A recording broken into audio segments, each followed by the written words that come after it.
Salut tout le monde, ici Nico et nous voici pourquoi et bah pour une critique de quoi bah de Crash Bandicoot 3. Allez, c'est parti. Donc alors Crash Bandicoot 3, qu'est-ce que c'est? Bah déjà c'est un jeu qui est sorti le 10 décembre 98 sur PS1 hein. Déjà on est fixé, voilà. Qu'est-ce que c'est comme genre? Bah c'est un genre d'action plateforme, tu vois, un action plateforme, voilà. Donc déjà j'aime bien vous rassurer, classification de plus de 3 ans, donc normalement vous pouvez jouer. C'est pas trop violent pour vous, même si c'est quand même très difficile. On en reparlera un peu après. Donc le mode, on peut jouer qu'en solo. On peut pas jouer en multi sur ce Crash Bandicoot. Après, il y a d'autres Crash, des versions un peu dérivées, tout ça, comme Crash Bash, Crash Team Racing, tout ça, on peut jouer à plusieurs. Et bien sûr, l'éditeur est Naughty Dog, donc ceux qui ont fait Last of Us. J'ai peur de dire une connerie, je dirais Jak and Daxter, mais je dis vraiment peut-être une connerie, je ne sais pas, j'ai pas pris des notes là-dessus, mais YOLO. Et développeur c'est Sony, bien sûr, voilà. Donc, on va directement taper dans le vif du sujet, hein, ok. Donc, dans les points positifs, on va y aller tout de suite. Alors déjà, le truc qui est sympa, c'est les mondes à thème. Ça veut dire dans le temps, parce qu'en fait, l'histoire, en gros, il est dans un chrono...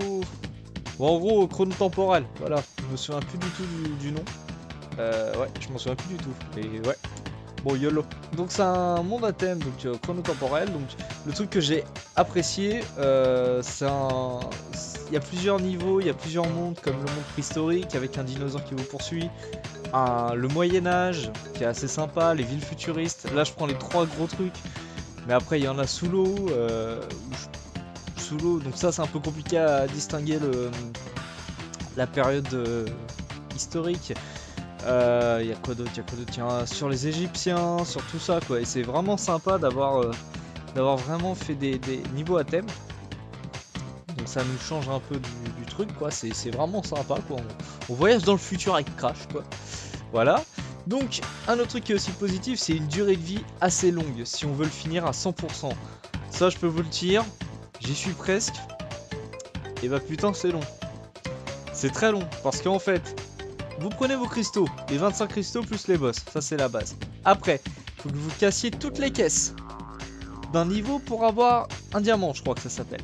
Après pour avoir un autre diamant, des fois faut pas mourir à un certain moment du niveau. Après vous allez débloquer un niveau bonus pour avoir des diamants ou des gemmes. Voilà, déjà rien que ça, vous en avez pour au moins 24 heures de jeu. Non, je déconne, peut-être un peu moins quand même, mais rien que ça, déjà, il y en a pour énormément de taf. Après, il y a le chrono, donc le contre-la-montre. Donc, il y a le premier saphir en bleu. Après, il y a le saphir en or. Et j'ai découvert il n'y a pas très longtemps qu'il y avait un autre saphir. Vous vous rendez compte quand même que c'est un jeu de 98 et j'ai redécouvert des choses maintenant. Donc, j'ai découvert un truc qui est... C'est un autre saphir et il faut aller encore plus vite. En gros c'est vraiment un sans faute quoi, faut marcher au pixel près quoi pour avoir ce truc là. Honnêtement je me souviens plus du tout ce que c'est comme couleur. C'est platine je crois que c'est platine. Donc voilà. Alors après qu'est-ce qui est sympa aussi, c'est les atouts qu'on gagne à chaque boss. Par exemple le double saut. Bon ce qui est la base mais on l'a au bout du 10e boss si je me souviens bien. Après il y a le lance-roquette Fumpa qu'on a au bout du 4e boss. Il y a 5 boss. Donc ça c'est génial, vous avez le lance-roquette, vous pétez tout là à l'arrache, là c'est top, franchement. Donc les Wumpas, si vous savez pas, c'est les petits fruits, les petites pommes, c'est tout ça quoi, c'est sympa, c'est mignon, voilà. Et il y a aussi courir très vite, donc ça c'est le dernier bonus qu'on a. Et franchement c'est bien justement pour après le finir à 100%. Pour courir plus vite c'est top, franchement c'est nickel. Donc voilà, et puis il y a aussi un truc, franchement c'est un tout petit truc mais sympa. Certes c'est pas une bande son de malade comme dans tous les nouveaux jeux, mais la musique elle est au top. Je la trouve très entraînante, je sais pas, elle est sympa, avec un bon petit riff de basse et tout. Non, franchement c'est une musique assez sympa. On a envie de jouer dessus, franchement je trouve que c'est vraiment des jeux, déjà c'est un des meilleurs Crash pour moi. Alors avec la musique, avec tout ça, moi je sais que la musique là on me la refait écouter, c'est bon je suis à fond dedans quoi.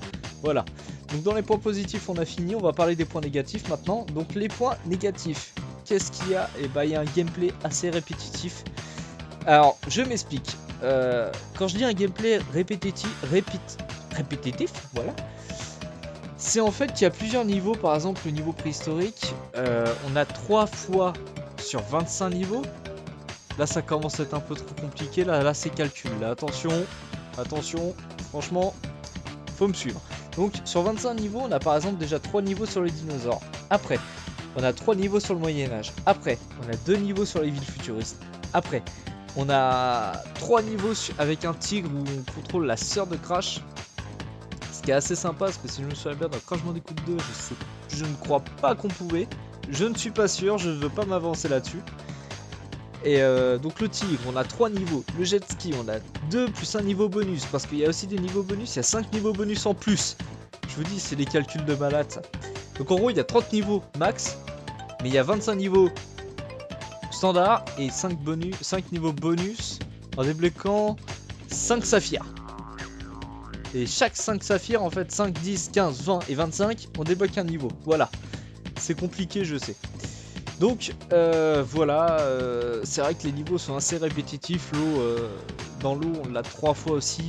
Et il y a des niveaux, par exemple, moi j'apprécie pas trop le niveau du jet ski, déjà on l'a 3 fois, moi ça me saoule vite fait. Il y a le niveau de la moto aussi, non, on est avec Crash sur une moto.